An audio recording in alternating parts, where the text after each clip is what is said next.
Welcome to Fantasy Sports Daily, powered by FantasyGuru.com. Monday through Friday at 12 p.m. Eastern Standard Time, 9 a.m. Pacific. Ray Flowers breaks it all down for you from a fantasy sports perspective.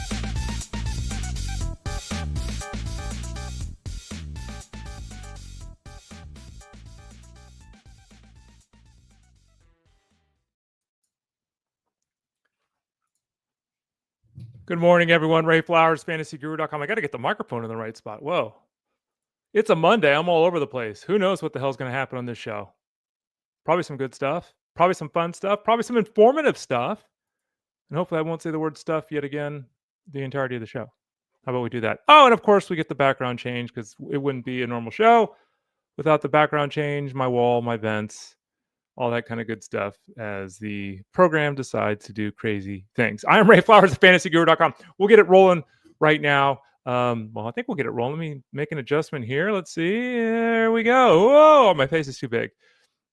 Hope everyone's doing well here. I'm Ray Flowers of FantasyGuru.com. Follow me on social medias at the Ray Flowers. Find me here Monday, Tuesday, Thursday, Friday. Justin Fensterman here Wednesdays. Where am I on Wednesdays? I'm not taking a break. I wish I was, but I'm not. I'm over with Jeff Mans on the Elite Sports Show on SiriusXM Fantasy Sports Radio. So we do this show every morning, 12 o'clock Eastern Standard Time. We go about an hour. You then get about an hour break. And then Jeff's show starts from 2 to 5 Eastern on SiriusXM Fantasy Sports Radio. Again, that's the Elite Sports Show. And I'm with Jeff on Wednesdays. So I'm not here Wednesdays. I'm there Wednesdays, but I'm with you all 5 days a week. I'm always with you over at FantasyGuru.com in Discord, answering questions, all that kind of good stuff. And again, social media is at the Ray Flowers.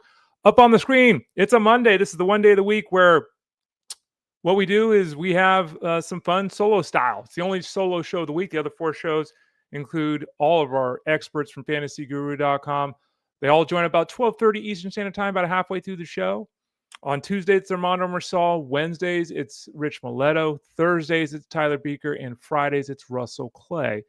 So a nice helping of all the folks from the website here about half an hour into the show. On Mondays, I ramble on for an hour or so.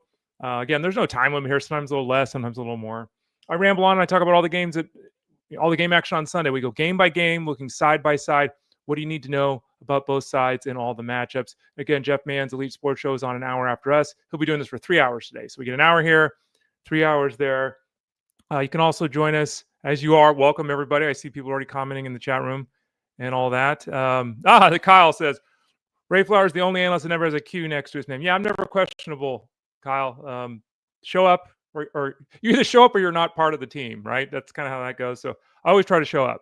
And I think that's one of the main reasons I've done this for 25 years full time. I've always been the idiot that showed up. But I appreciate you, Kyle. I appreciate Ethan, Angela, everybody else as well. 3 places you can watch the show live, including a couple of spots where you can leave comments and questions. YouTube.com/@ElitePlusNetwork, Facebook.com/FantasyGuruHQ, and Twitter X @FantasyGuruSite. In any of those 3 places, you can watch live or always on demand whenever you'd like. But if you're watching live, you can leave comments and questions like you're seeing on the screen right now if you're watching. If you're not able to watch, that's not a problem. Don't worry about that at all. You can always go to FantasyGuru.com, click the Elite Plus tab right at the top of the page in that toolbar. You can find the shows chronicled there in podcast form. And you can also, wherever you listen to podcasts, just type in Fantasy Sports Daily. And hopefully you'll get an opportunity to find us there. You should be able to find us there. Just type in Fantasy Sports Daily to wherever you listen to podcasts. Angela says, my Denver D scored triple the points of Dobbins and Sutton combined. It was a weird one yesterday in a lot of respects, and we'll dig into it here in a second. My RT Sports team was 14-team league. I had one player yesterday, and that unfortunately is a league that has kicker and defense. It's the only league I have that has kicker and defense, the FSGA Champions League over on RT Sports. I'm going to fall to 3 and 4 this week. Why? Because I had arguably the worst week in the history of fantasy. So however bad it was for you, it was as bad for me. I had one single player, score 9 points. Garrett Wilson, 4 points. Justin Fields, 5 points. Kenneth Walker, 5 points. Stephon Diggs, 6 points. The only guy that scored 9 points, Travis Kelce at 13.8. So I feel your pain. I was there with you yesterday. It was a wonky week. It's just how it went. It's just how it's going to go from time to time in fantasy football. Computers reset. Everything's reset. I don't know why the background, for those of you watching the video, I don't know why it does this. Sorry, it does. If it does, again, you'll just get a chance to see my AC vent on the wall. Otherwise, you get to see this beautiful photo of the Titans and the Jaguars behind me. But let's just get into it. Let's have some. Oh, there it goes. See, there's my beautiful vent behind my head. I'm just going to leave it instead of worried about it. You don't really want to see my face anyway, so who cares if it's giant or just normal sized? All right, let's get into it here. The first game to go through, Denver and the New York Jets. And I've heard a lot of people say this, and I think it was fair to say this. Worst game of the year. No matter what happens the rest of the way, there can't be a game that's worse than this. One of the worst NFL games in recent memory. 13-11, the Broncos move to 4-2. The Jets fall to 0-6. And I've said this, so I won't belabor the point. But why are we doing these foreign games? They've got another one next week. NFL doesn't care about us in North America at all. It's bizarre. Every single week they have these games across the pond. Most of the time, the games across the pond are kind of spotty. For those people on the West Coast, if you're not a Broncos or Jets fan and you're on the West Coast, I would love to hear this, honestly. If you're not a Bronco or Jets fan, if you're just a football fan, you're a fantasy fan, and you live on the West Coast, did you honestly get up at 6:15 in the morning to watch this game? Nope, you didn't. No one did. Anyway, game was awful. There's nothing to really take away from this game. This is one of the rare instances I'm going to say that because there's nothing really to take away from this game. Dobbins still had his 14 carries and led the backfield. Bo Nix is still the quarterback of the Broncos. Evan Ingram caught 5 balls for 42 yards. That's kind of where he's settling in. A guy playing half the snaps, catching 4 or 5 passes. Marvin Mims has big moments, big plays, but is not a consistent part of this offense. Franklin had that one huge game. He's not really part of the offense, at least in terms of a usable fantasy asset. Harvey, the youngster, he's not a usable fantasy asset. They sat Beatty, who was healthy, and put in Jaleel McLaughlin. He didn't do anything. Cortland Sutton, for the second time this year, caught 1 pass. There's nothing to take away from this with the Broncos other than the fact that Sean Payton is going to use everyone on his roster to win football games. And as a result, there's going to be messy weeks. I think that's just the takeaway there. On the Jets side of things, we've already heard that Justin Fields is going to stay the quarterback. And I'll say this. We've got a knee injury, hip issues. There's some leg issue with Garrett Wilson. They're doing some extra looks on that here. Mason Taylor had 1 catch for 2 yards. Again, we talked about this last week. I think it was episode, maybe 2 weeks ago, 499. The episode where we talked about tight ends. You got to choose a tight end and go. Playing the game of guessing tight ends. And don't now jump off Mason Taylor because you added him last week because he caught 1 catch. Don't do it. You're not doing yourself any favors by streaming tight ends. Breece Hall didn't catch a pass, but had 22 touches, so he was utilized heavily even though he didn't do anything. 2 things, obviously, here. Garrett Wilson and his health. Obviously, we have to keep an eye on those reports. And then the Justin Fields thing. And I've seen this on social media. I've already been asked in Discord, too, over at fantasyguru.com. This is the Justin Fields experience. Number 1, the Jets aren't very good. Number 2, the coaching of the Jets seems to be subpar right now. Number 3, the Jets did this to themselves. Look at this roster. Okay, and this is this has kind of been the situation with Justin Fields for the majority of his career. He just hasn't been given weapons. Garrett Wilson's beat up now. Okay, he's been fantastic. Josh Reynolds is a retread. Arian Smith is a nobody. Alan Lazard is a nobody. Tyler Johnson is a nobody. Brandon Smith's a nobody. Isaiah Williams is a nobody. There are no receivers on this team. So blame the front office. Don't blame Justin Fields directly. Now, he played a terrible game yesterday. No way around it. Terrible game yesterday. He's also still a QB1, and he's still a guy you play every week. If you're going to drop Justin Fields after this effort yesterday, I get it. But you also straight up blew it by ever drafting him because this is Justin Fields. There are good games and bad games, and in the end, guess what? He's going to be QB8. Just going to happen. It's just going to happen. We've already seen it this year. He's had some massive games. He's had a couple of terrible games. So if you're not open to the volatility of a guy like Justin Fields, you should have never rostered him. It's just, I have Justin Fields in that league we were just talking about. So it goes. All right, moving on. Let's see here. Let's see. I was reading some of the comments here. Let's see here. Oh, yeah. Felt like Sean Payton was actively trying to lose. I don't know what he was doing, Jake. It was a very weird game. Yeah, he does a lot of weird things, right? He's a mad scientist. He's Dr. Frankenstein's during the holiday season. Ethan says, it's a beautiful event register, if I do say so myself. It is. It's very beautiful. It's new. It's clean. It's white. So there it is. Everyone enjoy that. Doesn't need to be on right now because we're getting some rain today here in California. Wow, it's actually a fall day here in California. Who knew? Glad I grabbed Pinheiro for 19 points from kicker. That's nice. You should never be in a kicker league because, again, like you just said, Angelo, that's so random. Kicker leagues are terrible. Everyone should move on from kickers. No one should be using kickers anymore. I mentioned I have like 8 leagues this year. I have 1 league with a kicker. Please move on from kicker leagues. They're no good. Eric says, I hate this game. Weekly scores of 161, 108, and then a 40 burger this weekend. Yeah, I got 67.2 this week. And I played a team, Mark Hanna's RT Sports team, that got 163 points. So the best score of the week by a good amount in this league. The next best score, there was a 157, and then no one else is over 125. He chose to have the best game of the season, Mark did, against me with my 67 points. Sometimes you make the right moves, and you said that you made some right moves, and it doesn't work, and it's just how it goes. Don't rage drop anybody. You got it right, Eric. It is a frustrating game. All right. Ethan, by the way, talking about the schedule. Yeah. We'll see how it goes. But anyway, Justin Fields, you play him if you got him. And if you don't want to have him, drop him now, never look back, never draft him again, never draft Kyler Murray again. Don't draft these guys because I get these questions on a weekly basis. What do I do? What do I do? These guys have played for years now. We know what they are. Got to take the good with the bad. Speaking of taking the good with the bad, the Rams defeated the Ravens as expected, but it was 17-3. And this game was a mess as well. Puka Nacua hurt his foot. He didn't even play half the snaps. We heard a report this morning or last night that he's likely to miss a couple of weeks of action. The Rams have a bye in week 8. So it looks like Puka Nacua is going to be out until at least week 9. So he got Puka. This is why I didn't push drafting Puka Nacua and why I don't have him in any team. He's just hurt a lot. And again, we've got CeeDee Lamb is down. Like it's, but Puka Nacua, as fantastic as he has been, just wasn't a guy I was interested in because of the fact that he leaves every game with an injury, and he did yet again yesterday. And this one apparently is going to cost him some time. Devontae Adams catching 4 balls for 39 yards, extremely disappointing given Nacua going down with an injury. Tyler Higbee was the big guy, 4 for 40 and 1. It's kind of the first game this year he's really showed up. Matthew Stafford didn't do anything, 181 yards and a touchdown. His outlook obviously is dinged substantially. He doesn't run, and Puka Nacua is now going to miss time, so his outlook is ding. Whittington's the next guy up. He got 3 balls for 23 yards yesterday.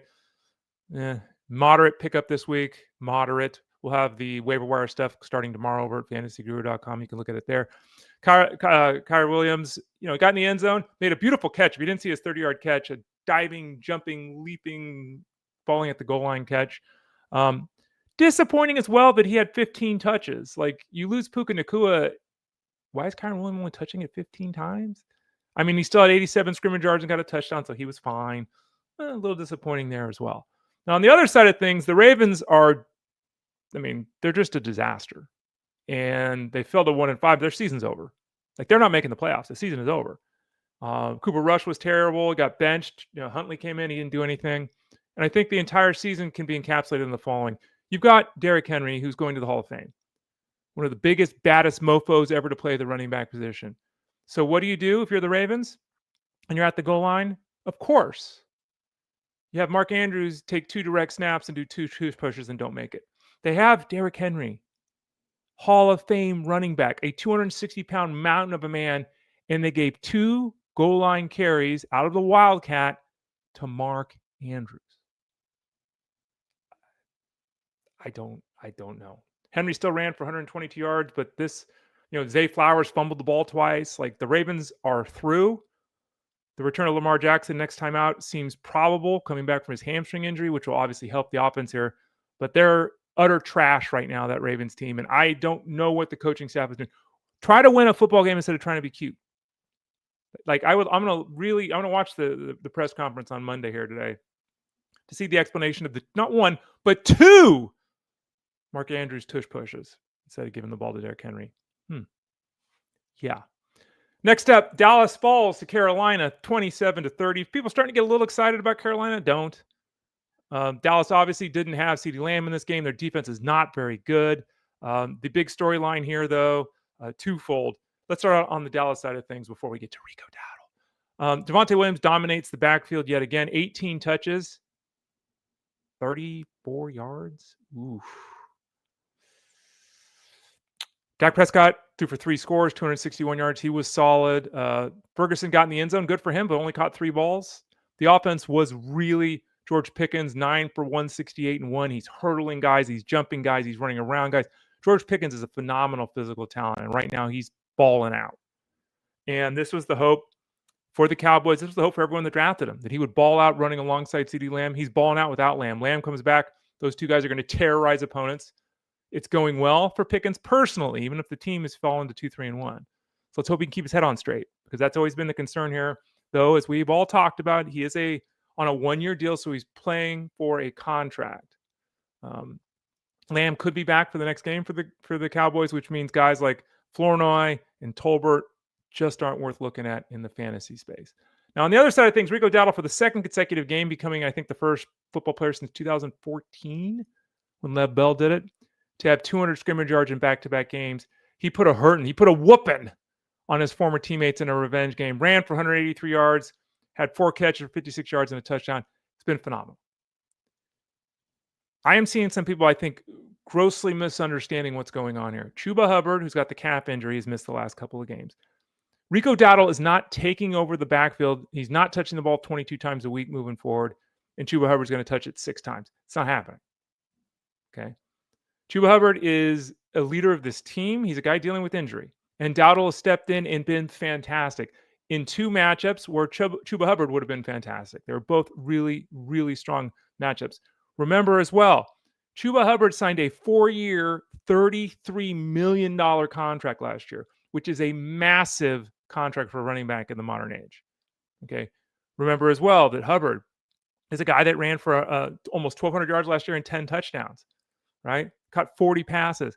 Hubbard's going to come back, and he's almost certainly going to take this backfield over again. And Dowdle's done enough to be more involved than he has been, and maybe they try to run it back to the William Stewart days of years past and give each guy 15 touches a week, maybe. But Rico Dowdle is not taking over this backfield. If it does, it would be shocking.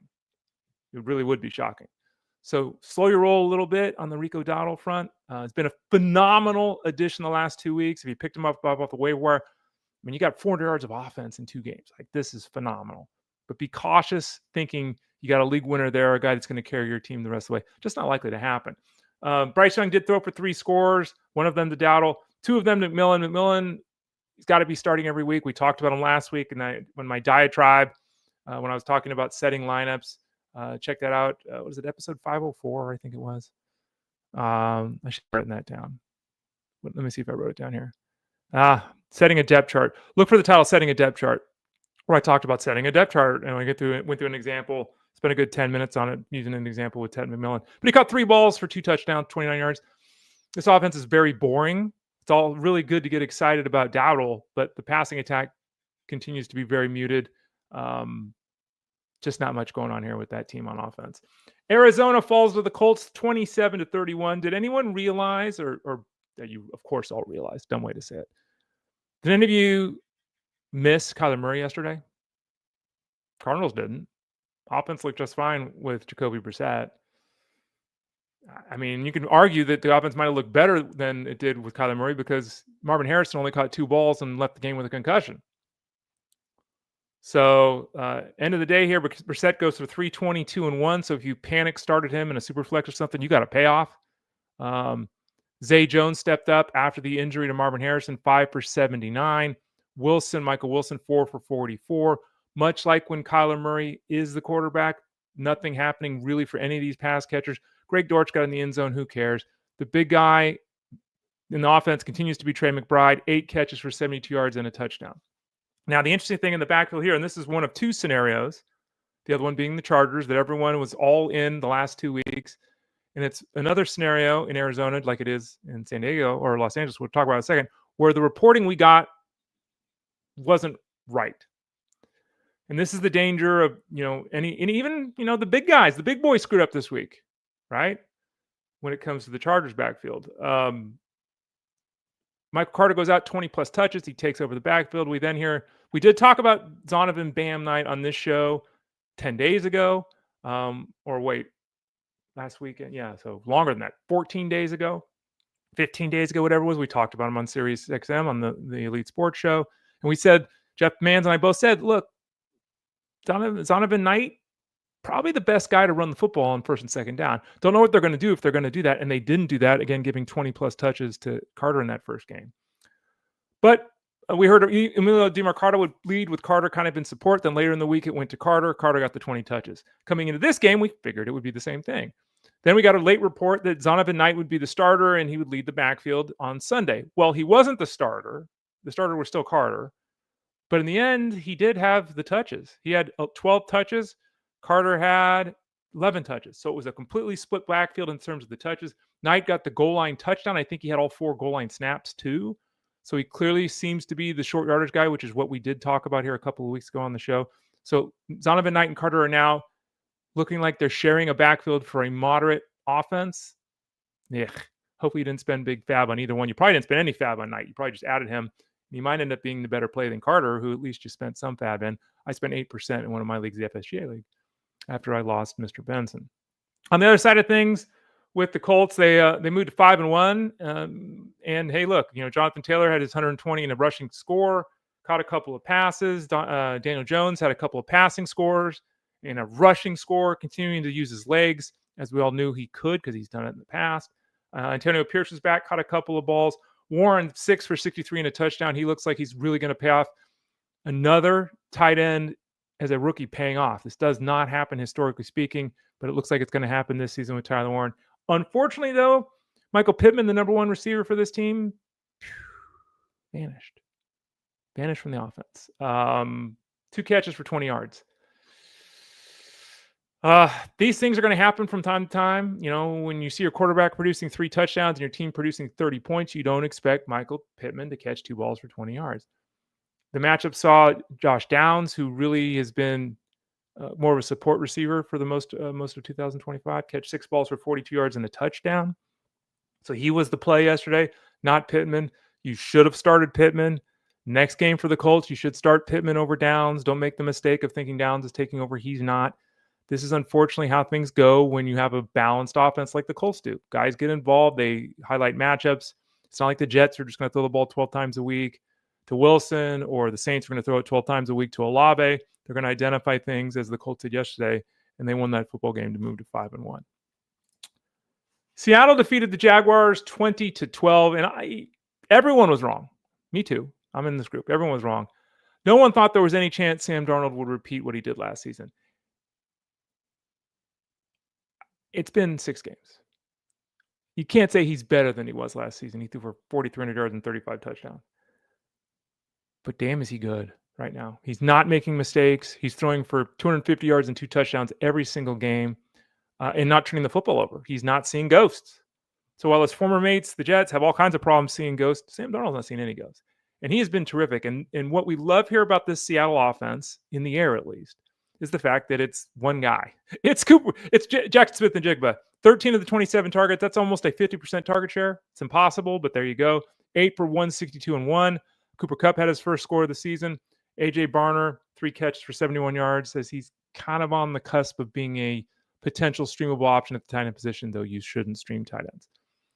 Unfortunately, yet again, the Seattle coaching staff clearly believes that Charbonnet is the guy to utilize at the goal line, the guy to utilize in short yardage situations, and the guy to utilize on third downs. I don't understand it. I think a lot of people are starting to come to the realization that they don't understand it either. It is inarguable, eyeball-wise, it's inarguable statistically, that Kenneth Walker is better than Zach Charbonnet, period. It's just 2.9 yards a touch for Charbonnet, 4.9 yards a touch for Walker.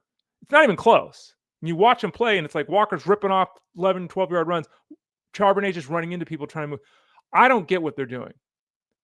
But the fact is, inside the 10-yard line, there's 11 touches for Charbonnet, only 5 for Walker. So short yardage and goal line stuff is going to Charbonnet, rightly or wrongly. They continue to use Charbonnet on third downs, rightly or wrongly. It's a mess. Yesterday, neither one did anything. 22 carries, 58 yards. I can't explain it. I don't know why they're doing it. Doesn't make any sense. But we're 6 games in. It doesn't look like that plan's going to change, which is going to make it really hard for Kenneth Walker to exceed his draft day cost. Now, remember, Jeff Mans talked about this last week. Walker, had an ADP of 16th at the running back position, according to his information. And he was running back 19 heading into yesterday.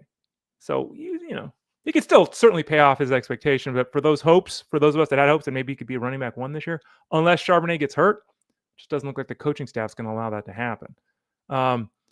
Ethan, Sharp is killing you. Hopefully you say Sharp is killing you because he's taking work from Walker. If you're starting Charbonnet again, all you're hoping for is a touchdown. We've talked about it here on the show many times with him. But yeah, it's just a weird scenario. The coaching staff seemingly identifying something that the analytics and the eyeball test don't support. We're 6 games into the season here too, so I don't know.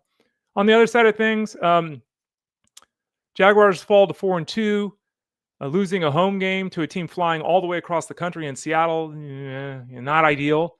Trevor Lawrence, 258 and 2, fine. He was fine. He only completed 27 of 42 passes.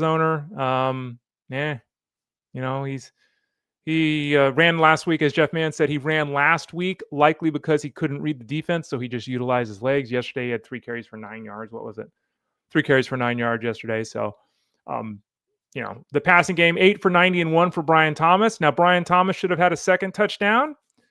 Travis Hunter lined up in the neutral zone, negating a 50-yard touchdown that was bounced around, so it wasn't exactly the best play of all time. But again, it could have been a second touchdown for Brian Thomas. Thomas also had a horrible drop that was right in his hands going across the middle. Better for him because we're starting to get production, but still wonky. Hunter, for his part, 4 catches for 15 yards. I don't understand what the plan is with Travis Hunter. I don't get it. You traded up to take him second overall. He's going to do all these things. I don't know. Parker Washington, 2 for 29. Travis Etienne, 12 carries for 27 yards. And it's like 3 games in a row where not much has happened on the ground. The good news is Etienne is still dominating the carries out of the backfield. Tootin, though, is not doing anything. We saw LaQuinn Allen get a little bit involved yesterday. So, they're trying to piece this together. And the expectation is that the running back position will be very productive and fruitful for this Jaguars team. But right now, the offense is just struggling. Despite the team being 4-2. Christy asked the question, going back to Seattle on the other side. Seattle's backfield is mind-blowing. Could they be saving Walker for later in the season? They could. I don't think it's... I would say no. Because my way of thinking would be you want to utilize your more explosive player early in the season when he's healthy and have your grinder be available late in the year when everyone else is hurt, then do it the other way around. So if I was a coach, Walker'd be getting the ball now. Charbonnet'd be getting the ball later when it got cold, when the matchups got tougher, when everyone's defense is all beat up. Let's throw our big dude in there to run people over. That's how I would do it. Now, again, maybe that's what they're doing. I don't know. Walker and Charbonnet are basically in a 50-50 timeshare in terms of touches. So it's not like either one is distancing himself in a substantial way from the other. There's a massive performance difference, as I talked about. I mean, we're almost looking at double the yardage per touch for Walker. I don't know what they're doing there either. That's just what's going on there with the team from Seattle. And they're winning, which always makes it difficult because they can say, well, we're winning games. And yeah, you are. Maybe we don't know what we're talking about. The Chargers and the Dolphins. Chargers defeated the Dolphins 29-27.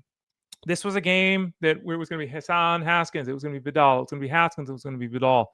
In some leagues, people spent 35% of the budget on Haskins. In other leagues, they spent 35% of the budget on Vidal. We at fantasyguru.com settled on Vidal over Haskins as the play. We then got a report on Saturday or Sunday morning that Haskins was going to be the lead back. Not what happened. So for those of you that ran and changed your lineup because of this news, sorry. It's not what happened. What ended up happening is Vidal dominated the backfield. Hassan Haskins had 6 carries. He had another reception. He had 23 yards of offense. Kamani Vidal caught 3 balls and a touchdown. He ran for 124 yards. Vidal was the guy that we expected him to be last year when he was drafted by the Chargers.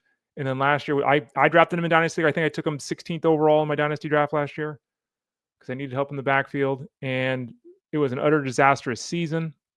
Coming into this season, people were dropping Vidal in Dynasty leagues, and it was the right call. And it took injuries to Hampton and took injuries to Harris to get him even on the field, right? Because he's practice squad guy, all that kind of stuff. But he exploded yesterday. First career start, first career game of 100 yards, got the touchdown, was a massive reason the Chargers won this game 29-27 over the Dolphins. The reporting on Hampton is that his ankle issue could take more than 4 weeks as well. So for those of you that added Vidal, you might have got something there. Haskins looks like what he probably should be.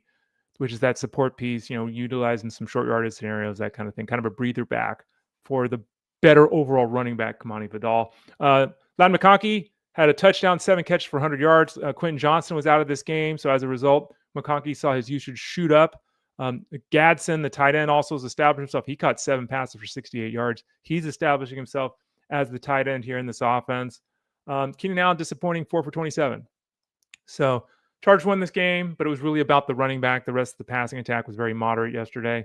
On the other side of things, we had Tua Tagovailoa after the game. For those of you that didn't see it, come out in the media and basically call out his teammates, saying people aren't doing the right things and people are late to meetings and they're not fully invested. So there's a lot of dissension there in Miami. They're 1-5. When your quarterback comes out in the media, that's not ideal. You should be doing it in the locker room. But when he comes out in the media, my assumption is that he's already tried it in the locker room and it's not working. So now we're putting pressure. When your quarterback comes out to the press and says people aren't showing up on time, it kind of falls on the coaching staff. It falls on the players, of course, but then it falls on the coaching staff. Mike McDaniel's going to get fired. When does that happen? I don't know, but it's going to happen. This team is a total disaster on offense. Tua is not playing good football. He made multiple bad throws and reads yesterday. He did have 3 interceptions. One of his interceptions was right in the hands of Jalen Waddle, who said, oops, here you go, defensive player, make an interception. So that was a weak interception for Tua because it was not his fault at all. But he didn't play a good game, and that's kind of been the theme. Waddle caught 6 for 95, so he was fine in the fantasy aspect of things, despite turning the ball over and creating an interception. Darren Waller scored a touchdown, so if you started Waller, you got a payoff there. 3 targets, 2 catches. He didn't do anything. Malik Washington has 8 catches the last 2 games for 22 yards. I don't know why they can't throw the ball beyond the line of scrimmage. Well, I do know. It's Tua Tagovailoa. Devon Achane is this offense. If he were to go down with an injury, it's over for Miami. 2 rushing scores, ran for over 120 yards. He caught 4 passes. I've seen a lot of people say Ollie Gordon. If Achane goes down, Ollie Gordon is averaging like 2 yards a touch. He's doing nothing. This offense right now is just get the ball to Achane and pray. It's bad. Things just aren't working for the Dolphins. Patriots defeated the Saints 25-19. The Saints fall to 1-5. The Patriots improved to 4-2. Drake May, it's 6 games, it's a long season. Drake May is the breakout quarterback of the season. We can talk all we want about Daniel Jones, but Drake May is the breakout quarterback of the season right now. 3 more touchdowns yesterday. Could have had a 4th touchdown. There are weird penalties being called on every big play that the Patriots had. No interceptions. He's completing 75% of his passes all the time. He's throwing for multiple touchdowns all the time. He can utilize his legs. He ran for 28 yards yesterday. Drake May is really, he's the next Tom Brady. He's not Tom Brady at all stylistically, but he's the next Tom Brady for the Patriots. They had Tom Brady, and then they had this uncertainty for a couple of years at the quarterback position. They've solved it. The new quarterback, the franchise quarterback, is Drake May, right? So there you go. That's great news there. Stephon Diggs had 3 catches for 28 yards. He had a penalty on a 50-plus yard catch he made for offensive pass interference, which was a weak call at best. I think it was a bad call, but a weak call at best. He then got another penalty called on him on what would have been a 60-yard touchdown to Demario Douglas. I don't know what the referees were looking at yesterday. NFL is not rigged, but that was some funny business going on. Stephon Diggs had two penalties that cost his team over 100 yards of offense, and I watched both plays 3 or 4 times. I don't think either one was a penalty. Anyway, Kashawn Boutte, 5 catches for 93 yards and 2 touchdowns. Diggs is not playing all the snaps, and he's not getting enough targets to live up to the expectations we've had for him. Now, let's be honest here, 2 of the last 3 games, he's hit 100 yards. He should have had 80 yards yesterday. Again, that play that was taken away from him, he should have had 80 yards yesterday. He's still usable, but one of the strengths of this offense right now through the air is that everyone's usable from Drake May's perspective, so there's no obvious fantasy option for us all. Hunter Henry, 3 catches for 27 yards. Douglas had a touchdown. He had a 53-yard. Demario Douglas, Mr. 4-yard ADOT. Yeah, so don't count on that. Continuing. Boutte had the big game, 5 for 93 and 2. Diggs and Boutte are the 2 guys if you're targeting receivers of this team. Can't feel confident about Boutte despite some really nice games this season. There's been some other games where he's obviously vanished. On the ground yet again. Talk about a scenario where a team doesn't know what they're doing. We're spending all this time talking about Seattle. What are the Patriots doing? No matter who's getting the ball, they're not running effectively. 22 carries yesterday for 45 yards. 2 yards a carry.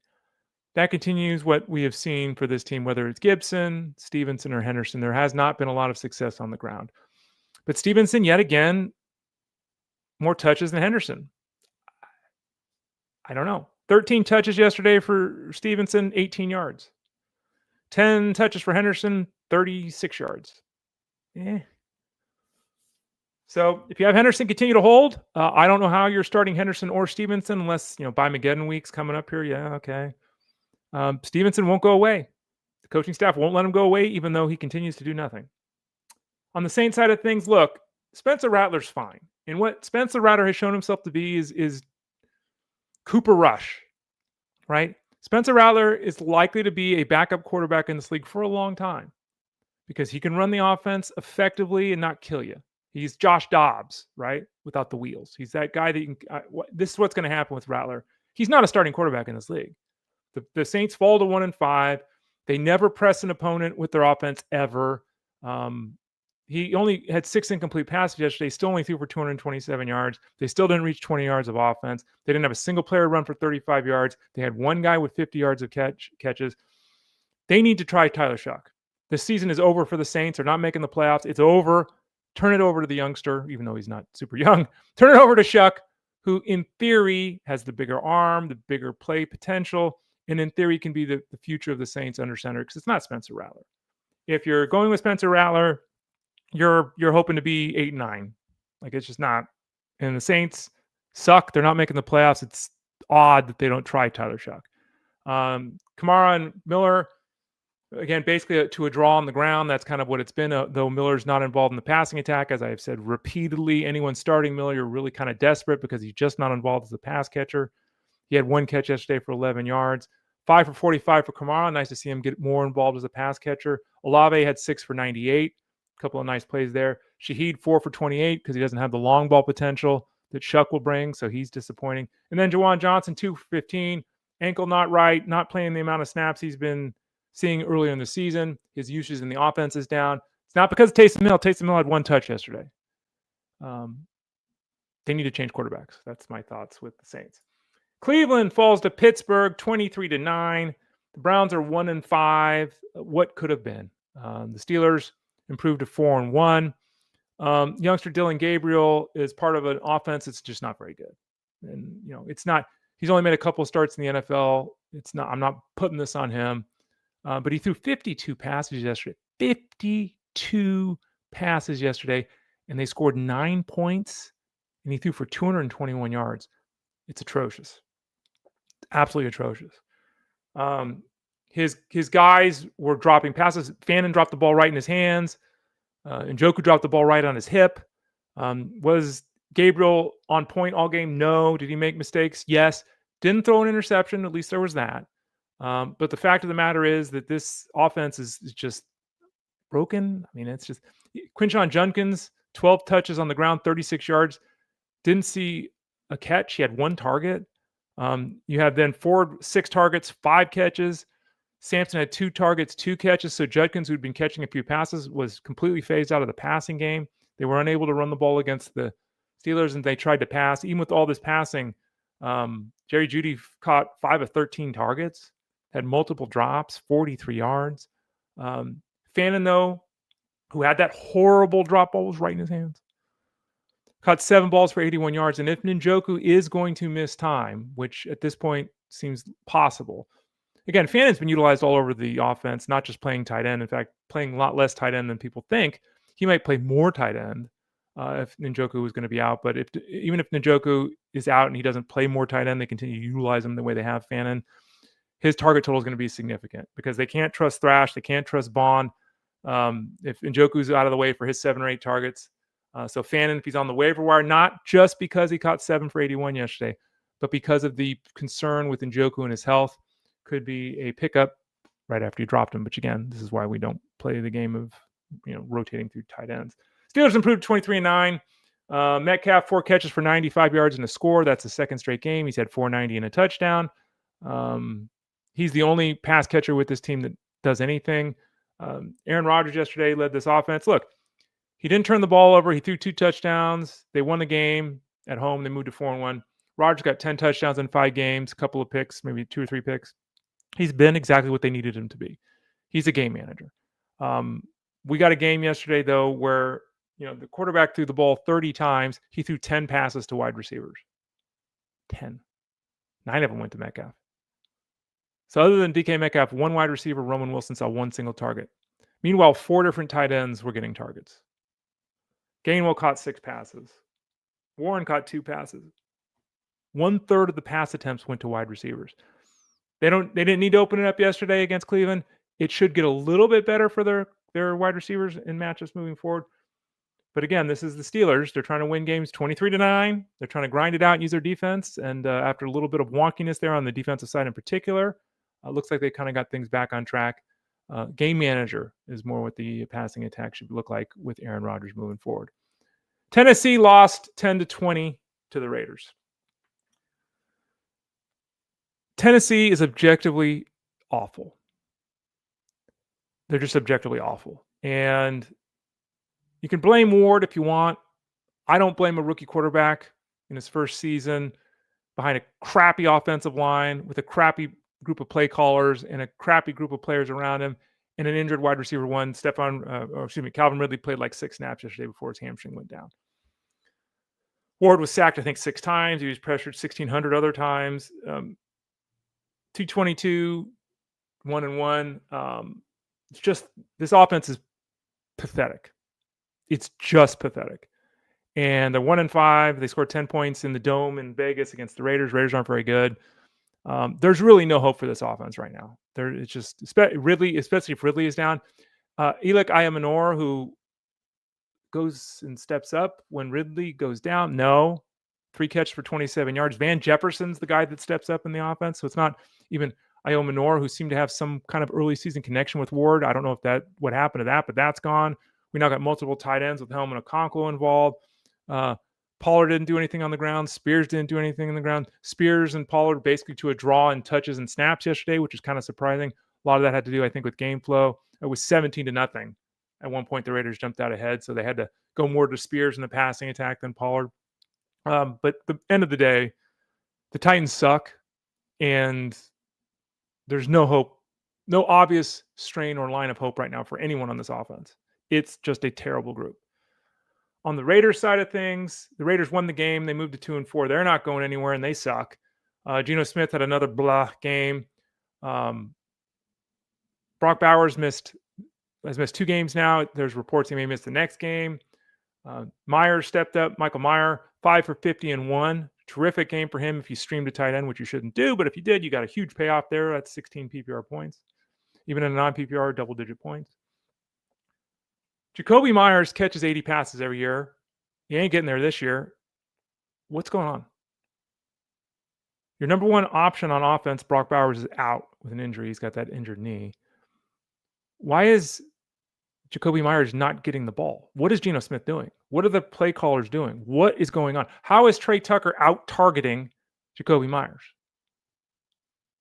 Tucker was fine, 5 for 70, and he's been more productive than he should be because, again, I don't know what the hell the Raiders are doing on offense. This is ridiculous. Now I understand why Jacoby Myers wanted to get traded. He must have looked at film or had a discussion with Geno Smith or the coaching staff and understood that we're bombing out this shit. I don't think I have Jacoby Myers, I think, on one team. So it's not even a personal thing like I'm pissed off because I have him all over the place. I just don't understand how he's not a bigger part of the offense, especially with Brock Bowers out. It's nonsensical.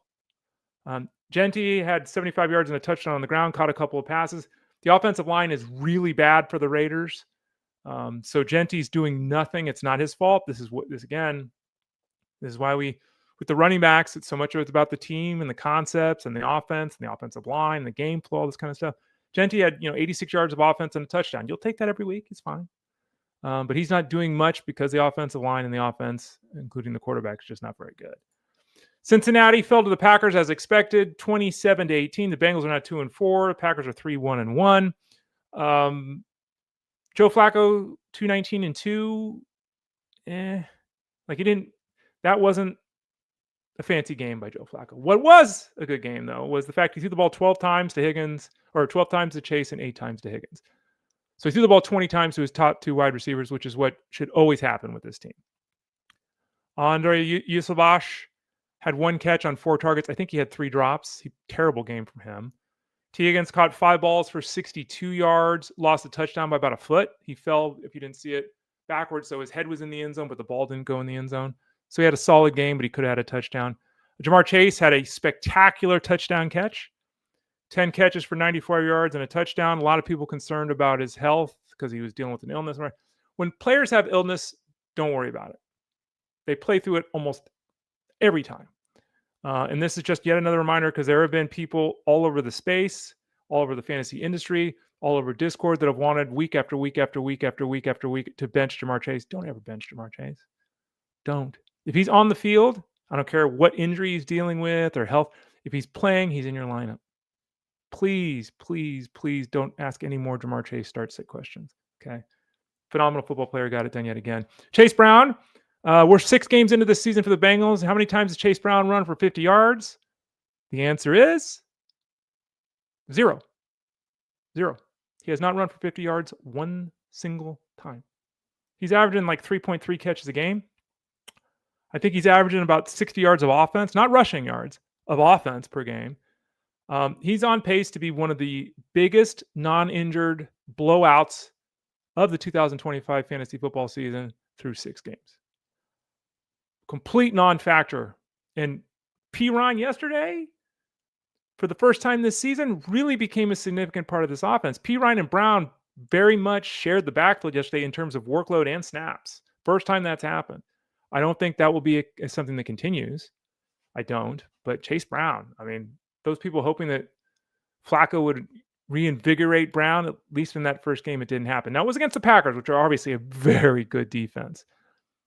Going to Green Bay with a quarterback who's only been with the team for 5 days, like that was a non-winning scenario for the entire team.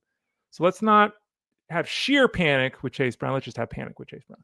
On the other side of things, Jordan Love, 259, 1-1. Golden was really heavily involved. He had a couple of carries. He had 3 catches for 86 yards. And it looked like there was like a series where he touched the ball 3 or 4 times. And it's like, oh, this guy's going to blow up today. He didn't. Again, he was a good game here.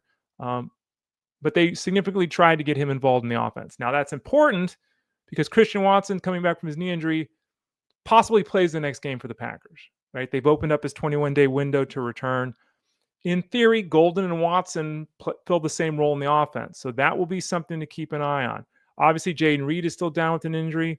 Dontavian Wicks yesterday got hurt. He only caught a couple of passes for 15 yards before he had to leave the game. So, this is a team that's in flux yet again. The leader in the receiving room was Golden in the yardage, but it was Romeo Doubs who led with 5 catches. It was Romeo Doubs who led with the 9 targets. 9 targets on 26 passes, 33% target share. Huge for Dobbs.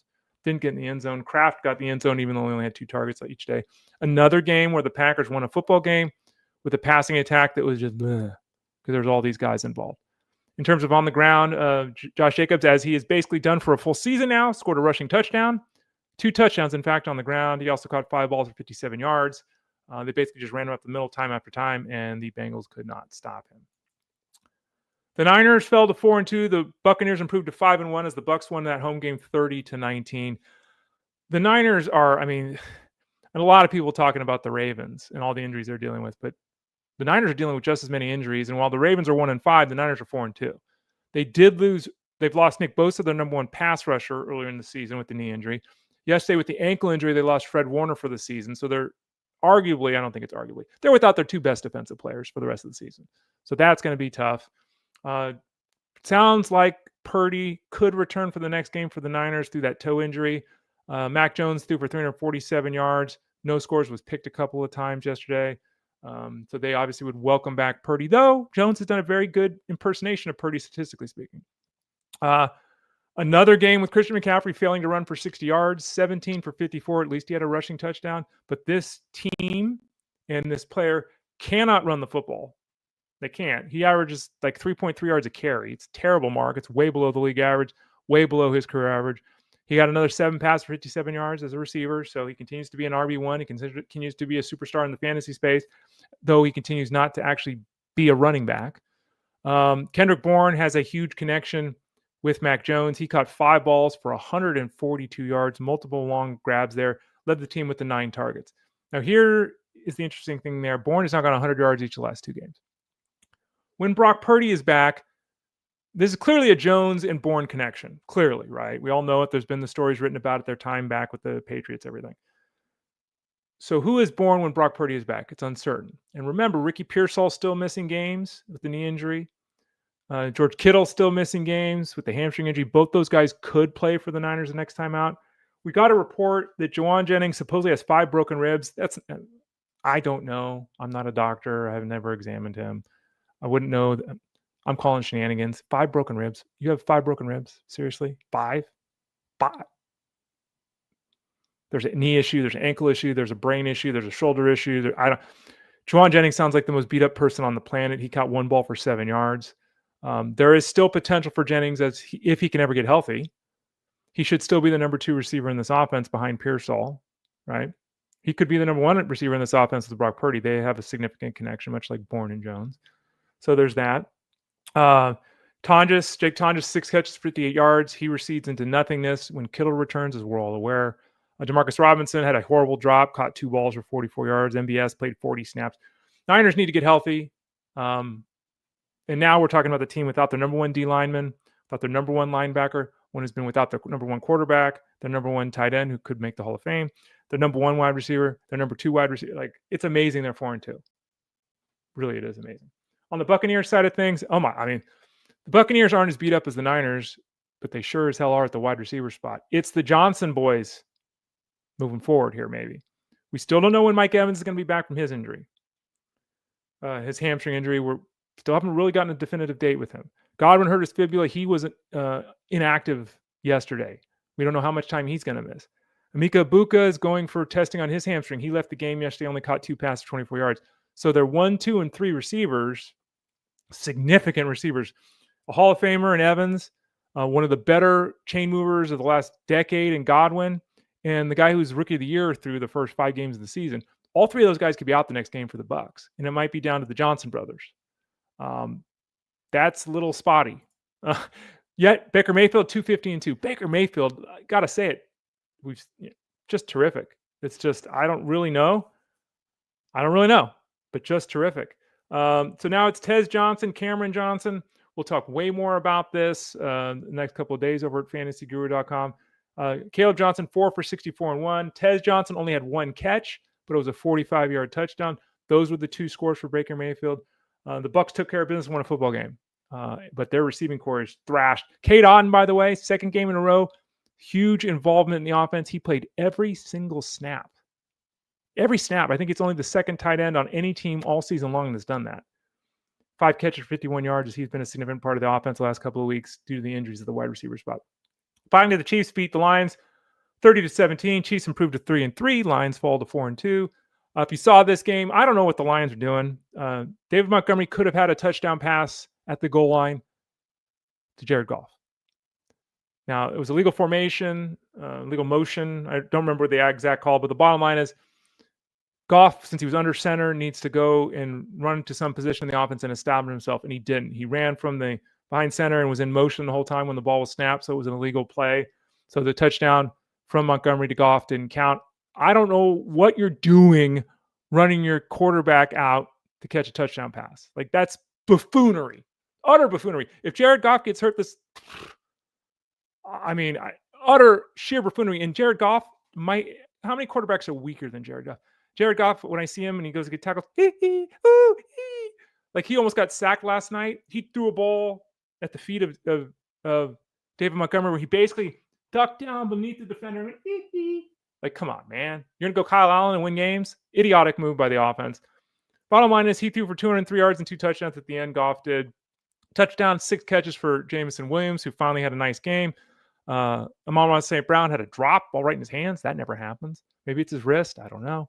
He had 9 catches, though, for only 45 yards. Sam Laporta has come on strong here the last couple of games, 5, 55, and 1. As he's reestablished himself as a potential top 5 tight end the rest of the way. On the ground, Jahmyr Gibbs dominated 17-4 in terms of the carry total. Gibbs, 3.8 yards a carry, didn't do anything. In the air, he caught a pass. Dave Montgomery caught 2 passes. That's 18 touches yesterday for 65 yards for Gibbs. And Gibbs, first-round draft pick, top 5 in a lot of leagues, most leagues. Yeah. Yeah. On the other side of things, the Chiefs, Patrick Mahomes stinks, right? Well, I know he stinks because everyone's told me for a year now that Patrick Mahomes stinks. You know what? Honestly, I haven't heard a single Patrick Mahomes stinks this year. Why? Oh, I know why. Because he's the number one quarterback in fantasy football right now. 4 touchdowns last night. You know who leads the Chiefs in rushing yards right now? I'm pretty sure it's Patrick Mahomes. Let me pull that up as we're talking. I think I saw that. I didn't verify it this morning.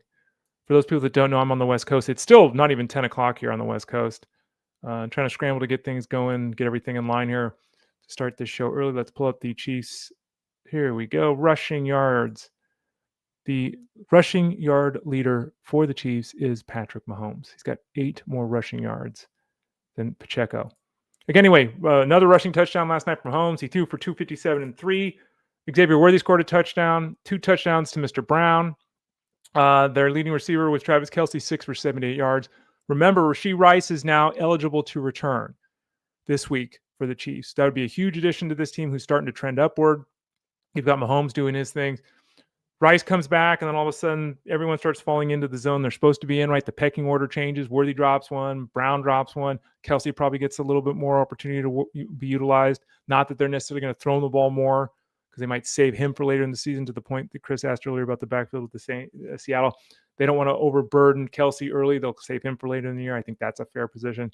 We'll see how it all plays out. Pacheco last night, 12 carries for 51 yards. He had a reception. He dominated the snap count. 49 snaps for him. Hunt had 19. Hunt and Pacheco have basically been sharing this backfield touch-wise and snap count-wise. Last night, complete change. So we'll have to keep an eye on that because Pacheco surged. I mean, again, he more than doubled, he almost tripled the snap count of Hunt. And he was effective, 12 for 51 yards. Rashad Smith continues to be a stash, caught 3 balls for 21 yards. Not usable. Continues to be a stash. Still the most dynamic player in that backfield of those 3 guys, without question. But he is third in the pecking order still, and that's a little disappointing. But the Chiefs are 3-3 after that 30-17 victory over the Lions. Let's take a look here and see if there's any comments that we didn't get to earlier. I know everyone was having some good discussions there. Ethan says, is it bad to have Judkins, Walker, and Pittman? No, it's good. It was bad this week, but it's good overall. Let's see here. Ethan also says, as a dad with young kids on the East Coast, it's nice to have background football in the morning, but I totally get it. If you want football in the morning, move to the West Coast. Hey. But yeah, I mean, when football games shouldn't start before the sun comes up. I think that's fair, right? Fair. That's a fair position to take. As somebody who's gotten up at 6:15 in the morning on Sundays forever, because I used to answer all the Twitter questions every morning, every Sunday morning, I'm used to getting up before the sun. So, but you shouldn't be getting up before the sun to watch football games. There's wrong with that. Kyle says, do we see Tyrod Taylor soon? The team's already come out and said that Justin Fields is still their starter. So no, they're not going to make that change at this point in time. As we go through here. And Ethan finally says, before the season started, I thought the Steelers were a lock to miss the playoffs. Now they look like they won't lose a game in the division. They're going to win the division. Everyone hates Mike Tomlin. We've talked about this a lot here on this show and over on SiriusXM. Everyone hates Mike Tomlin for some reason. Mike Tomlin's going to the Hall of Fame, and the Steelers always win. It's befuddling to me. He hasn't won 7 Super Bowls, so he's no good. I don't get it. Steelers are always a good team, and they're yet again on their way to having another potential division championship as others in their division crumble around them. I'm Ray Flowers. You can find me over at fantasyguru.com. Answering questions all the time in the Discord room. Let me throw up on the screen here the link. I haven't done all show long. I haven't even pushed fantasyguru.com once. I went an entire hour without doing it. Go to fantasyguru.com and click that subscribe tab in the top right corner. You can't say that it's just an infomercial. I didn't mention it once on the entire show, I don't think. But yeah, go to FG, click the subscribe tab in the top right corner. Send an email form to, you can also send a snail mail, but I think it'd probably be quicker to get answered if you send an email. support@fantasyguru.com. support@fantasyguru.com. Send that email. If you have any questions, if you want to get 2-3 packages, you want to put this together, that together. We're covering basketball at fantasyguru.com. We're covering hockey, NASCAR, PGA, MMA, horse racing, all of that, as well as obviously fantasy football. 3 separate packages that you can put together at fantasyguru.com. The seasonal package, the DFS package, the betting package. Maybe you want to get 2 of the 3. Again, send a note to support@fantasyguru.com. And no matter what form you're in, if you're in a setup and it's not working out and you need some help, sign up at fantasyguru.com. If you haven't done DFS, but you want to dip your toes in there, sign up for the DFS product. Maybe you've been doing DFS and seasonal and it's gone well, but you're looking for a new challenge. Betting, sign up for that. Hit us up over at fantasyguru.com. Click that subscribe tab in the top right corner, and we can help you have some fun and win some money in 2025. Again, I'm Ray Flowers. I'll be back with you tomorrow, Tuesday at 12 o'clock Eastern Standard Time. Please tell a friend, spread the word about the show. It's all we really ask here. Obviously, it's a free show Monday through Friday at 12 o'clock Eastern Standard Time. We hope you join us every day. Tell your brother, tell your coworker, tell your sister, tell your wife, your husband. Share so we can grow this show here and hopefully entice some of you to join us at fantasyguru.com because it's a great community. It's a great product. We'd love to help you have more success in fantasy sports. I'm Ray Flowers. This has been Fantasy Sports Daily, powered by fantasyguru.com. We'll see you tomorrow at 12 o'clock Eastern Standard Time, wherever you might be watching, Facebook, YouTube, Twitter X, or at fantasyguru.com. Remember, Fantasy Sports Daily, powered by fantasyguru.com.